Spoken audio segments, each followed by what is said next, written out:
दूसरों की करेक्शन करने की बजाय बाप से कनेक्शन जोड़ लो तो क्या होगा? किसकी अनुभूति होती रहेगी? वरदानों की अनुभूति होती रहेगी। तो यहां पर हम कई बार देखते हैं कि बाबा से कनेक्शन बनाने में एक चीज बहुत बड़ा रोड़ा है, अड़चन, और वो है दूसरों का करेक्शन। हम भी ऐसा करते हैं ना कई बार कि दूसरों को या तो बोलकर, और बोलने का मौका ना मिले तो मन ही मन तो करेक्ट करते ही रहते हैं। मन में कैसे करेक्ट करते हैं कि इसे चलना भी नहीं आता, मन ही मन में, इसे बैठना भी नहीं आता, है ना। अगर मानो किसी को क्लास में खांसी उठ जाए तो मन ही मन में कैसे करते हैं? फिर मन में क्या, थोड़ा इशारे में भी आ जाती है वो तो बात, कैसे करते हैं? योग कर रहे होंगे तो, है ना, किसी का मोबाइल बज गया तब एकदम करते हैं, यही वाला रिएक्शन होता है ना, अरे माता कर ले इसको बंद, है ना, क्या करते हैं। लेकिन क्या करें बताओ? कई बार ऐसा होता है कि जब क्लास शुरू होता है तो पहले कहलवाया जाता है कि भी अपना अपना मोबाइल से भी स्विच ऑफ कर लीजिए, उसके बाद भी क्या होता है? वो स्विच ऑफ नहीं करते हैं, है ना। और नहीं भी अनुभव किया होगा, आप कहते हैं कि भाई क्लास शुरू हो रहा है, सभी अपने अपने मोबाइल स्विच ऑफ कर लो, फिर भी कुछ एक बहन भाइयों के मोबाइल बीच में बजते हैं। तो इससे अच्छा है कि जिस चीज़ को हम बदल नहीं सकते उसे स्वीकार कर लिया जाए। स्वीकार करने पे क्या होता है, वो जस्ट आपको एक बैकग्राउंड म्यूजिक की तरह अनुभव होगी, बैकग्राउंड म्यूजिक की तरह अनुभव होगी। अगर आप बदल सकते हैं, आप कह सकते हैं तो बिल्कुल बोल दीजिए, लेकिन अपनी स्थिति हिलाए बिना, क्योंकि अपनी स्थिति हिला के बोलोगे ना तो सामने वाला आपकी बात को नेगेटिव वे में रिसीव करेगा और करेगा ही नहीं फिर उस चीज़ को, और जानबूझ के अड़ जाएगा, आपका सामना करने लग जाएगा। तो अपनी स्थिति हिलाए बिना बोलो, ये भी एक प्रैक्टिस है। थोड़ी प्रैक्टिस करनी पड़ेगी अभी, उसके बाद ये नेचुरल बन जाएगा। क्योंकि कोई भी काम जब हम पहली बार करते हैं या दूसरी बार करते हैं, हाँ माता जी, हाँ चाहिए, कोई भी काम जो हम पहली बार करते हैं या दूसरी बार करते हैं तो क्या होता है, मुश्किल होता है करना। आप सभी माताएं खाना बनाती हैं, है ना, लेकिन कभी एक समय ऐसा रहा होगा जब आपने पहली बार रोटी बनाई होगी, बनाई, जब रोटी पहली बार बनाई तो क्या बना था? भाई लोग भी बनाते हैं, खाना बनाते हैं सभी, पहली बार रोटी बनी तो क्या बना था, है ना। मेरी आज भी समझ में नहीं आता कि जब मैंने पहली बार रोटी बनाई तो वो रोटी इतनी मोटी और वो इतनी टाइट क्यों बनती थी, है, मेरी समझ में नहीं आता। वो आटा तो वही था ना, वो इतनी मोटी और इतनी टाइट क्यों बनती थी कि मुझसे चबाई भी नहीं जाती थी। जब मैं दिल्ली में थोड़ा ट्रेनिंग के लिए रहा था तो खुद रोटी बनाता था, तो वो अजीब बनती थी एकदम। लेकिन अभी बनाऊं तो शायद मैं माताओं जैसी तो नहीं, बट हाँ ठीक है, बना दूंगा गोल गोल सी, तो है ना।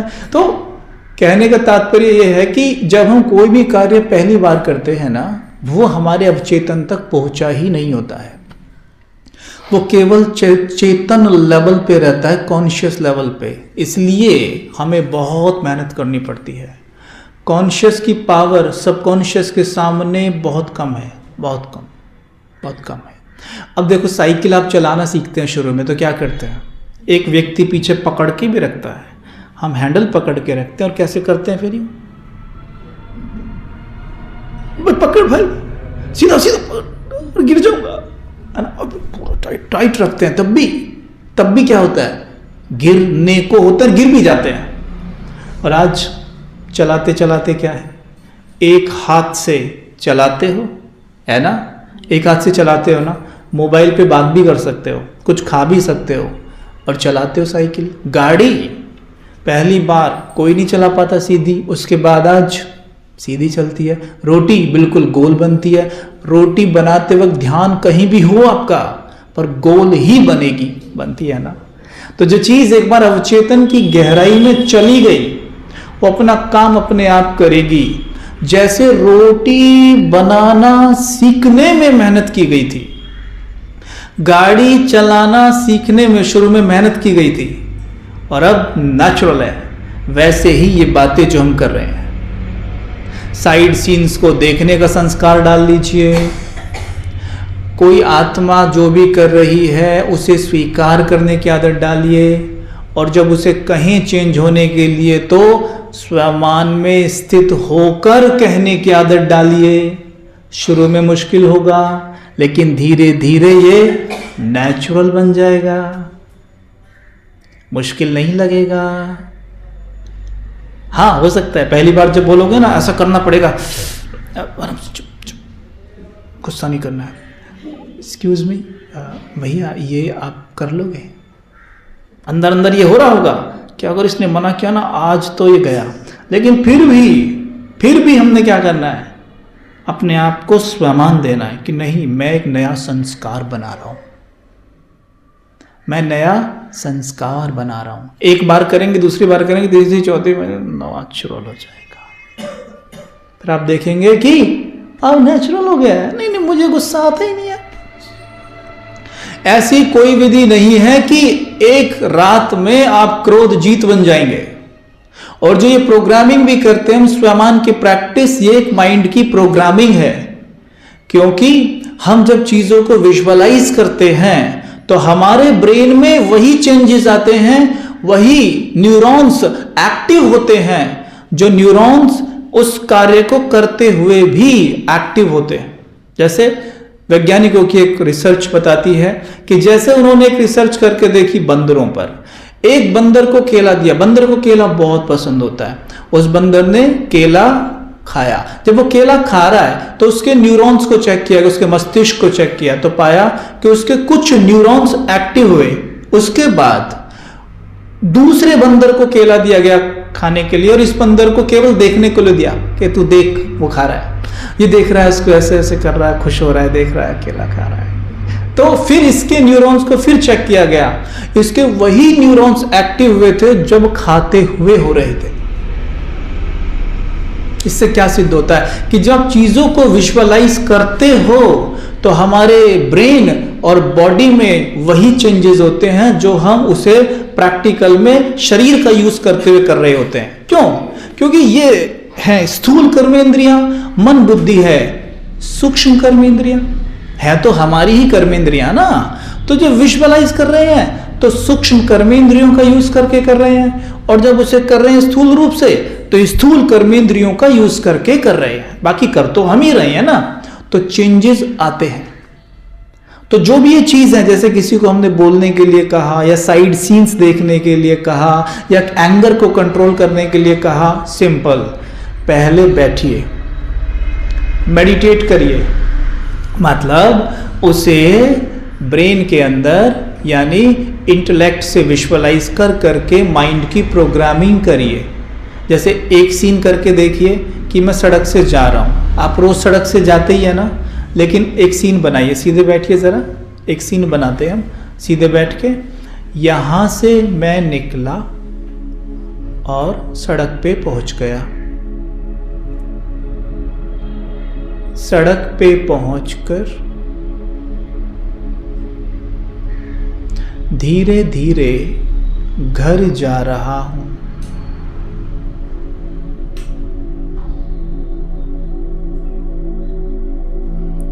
घर जब जा रहा हूं तो बिल्कुल सीधा देख रहा हूं, देखिए सीधा।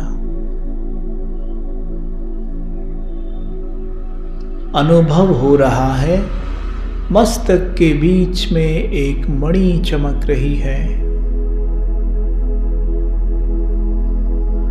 ये लाइट फैल रही है चारों ओर।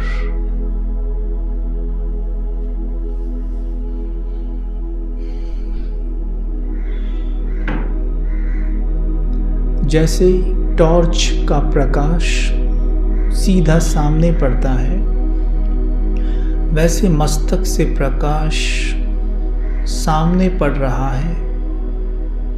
मैं वायुमंडल को चार्ज करते हुए घर जा रहा हूं।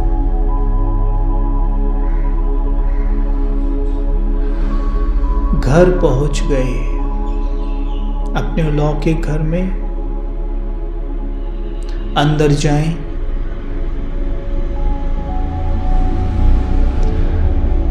उस परिस्थिति को सामने लाएं जो आपको डिस्टर्ब करती है, परेशान करती है, वो सामने ले आएंगे अपने। उसे देखकर विचार करिए, ये केवल साइड सीन है।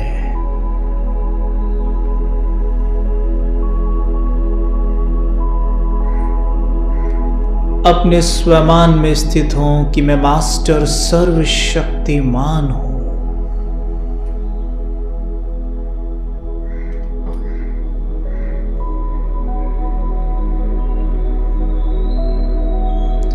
मुझसे असीम शक्तियों का प्रवाह किरणों के माध्यम से पूरे घर में फैल रहा है।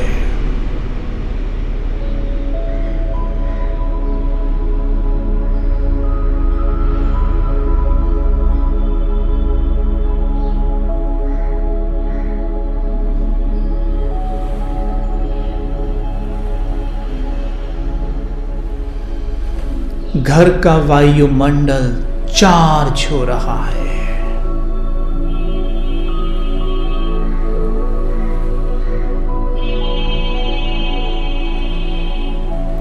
अपने घर के हर कमरे में घूमिए,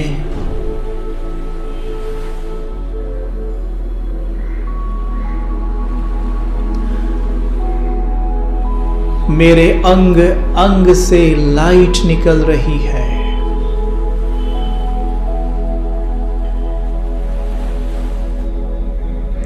ये प्रकाश कोने कोने में जा रहा है।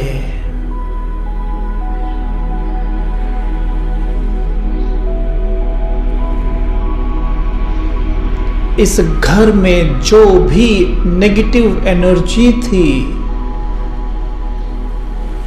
जो विघ्नों के रूप में मेरे सामने आ रही थी, वो भाग रही है।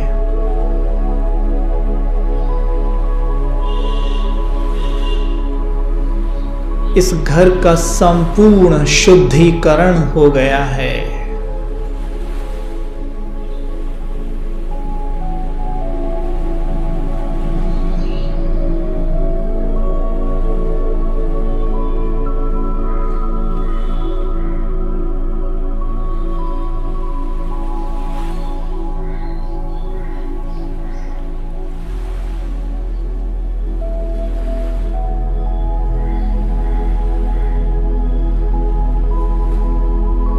ओम शांति।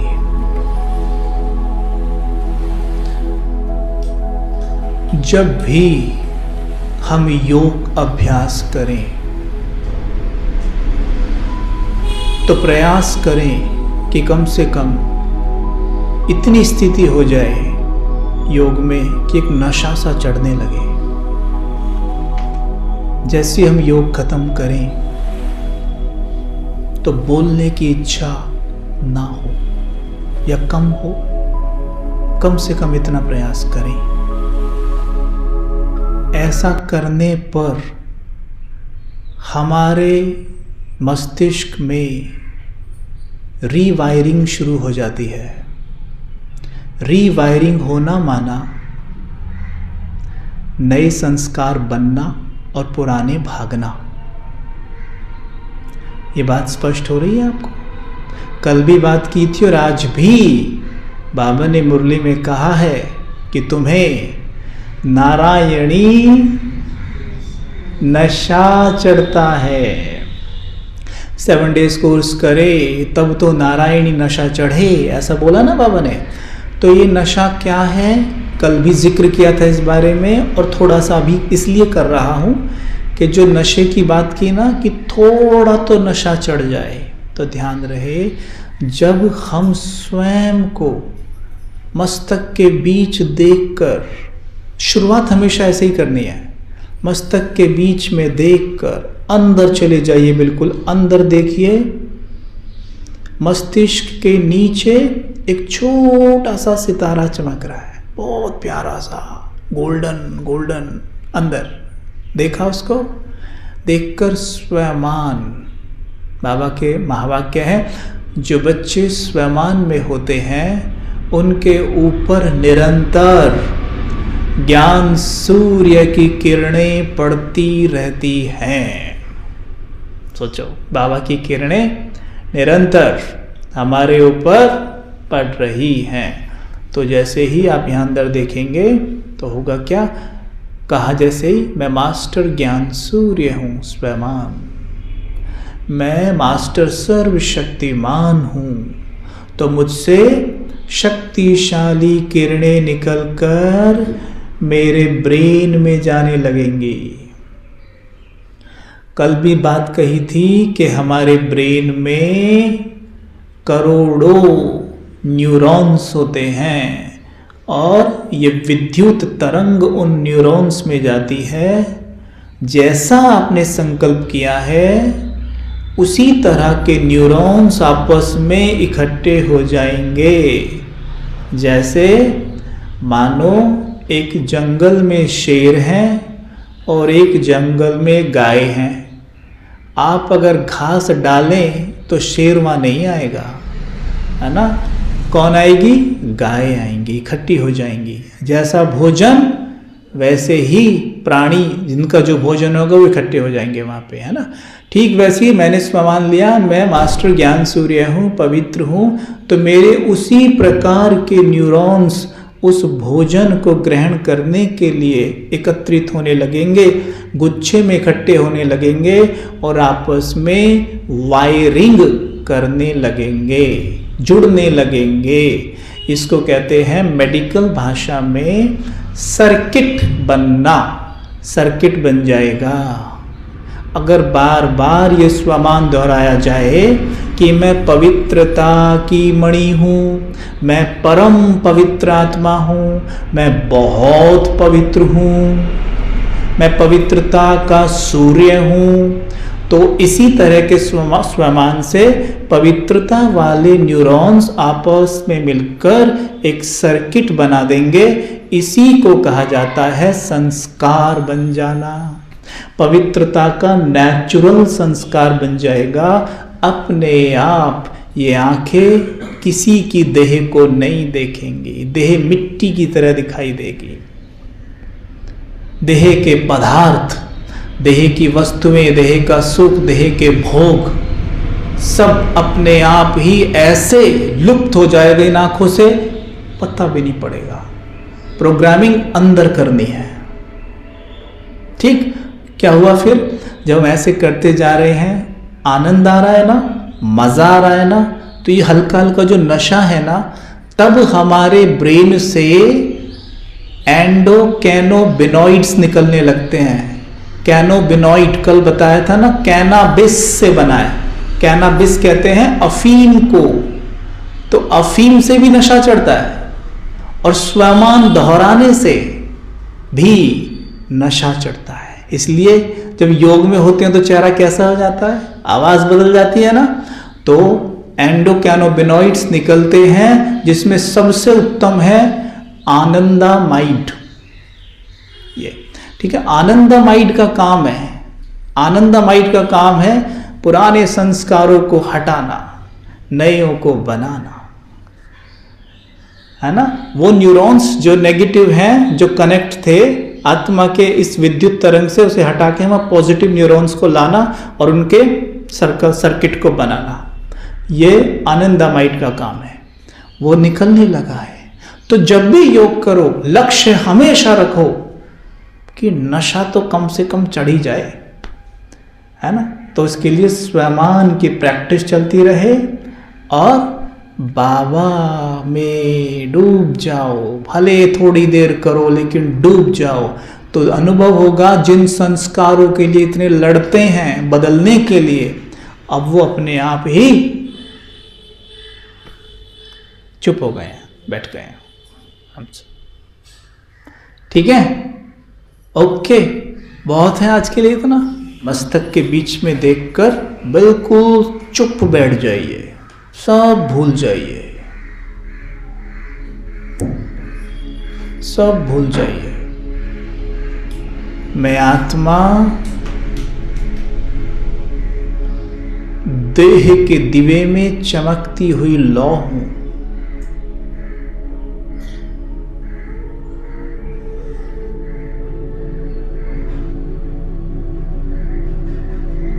दिवे में ज्ञान घृत मुझ आत्मा की लौ को बढ़ाता जा रहा है।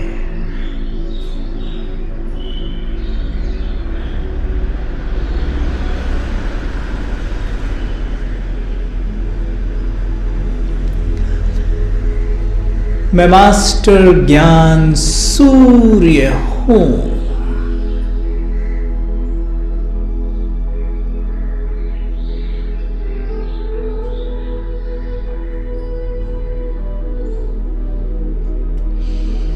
मुझसे ज्ञान प्रकाश निकलकर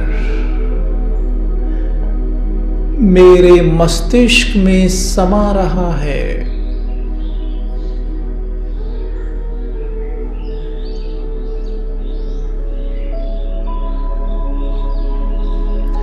मस्तिष्क में देखेंगे इस ज्ञान माखन से, ज्ञान माखन को खाने वाले न्यूरॉन्स इकट्ठे हो रहे हैं, वो एक्टिव हो रहे हैं। देखिए मस्तिष्क में छोटे छोटे बल्ब चमक रहे हैं।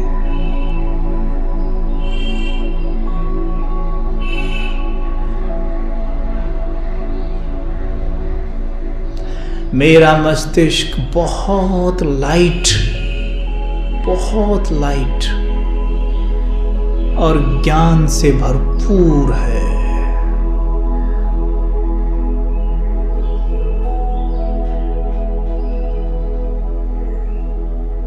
ये ज्ञान प्रकाश चारों ओर फैल रहा है।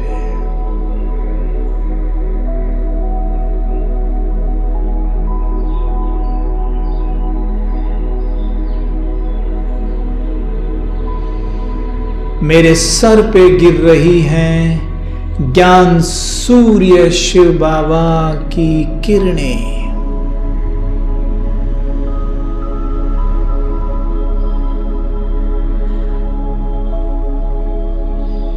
मुझ में समाकर चारों ओर फैल रही हैं।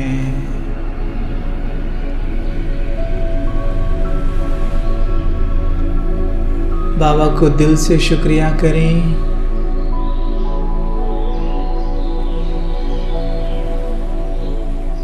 दिन भर चलते फिरते अनुभव करना है ज्ञान सूर्य शिव पिता की किरणें मेरे ऊपर आ रही हैं और ये किरणें मेरे ऊपर आकर एक छत्र बना रही हैं।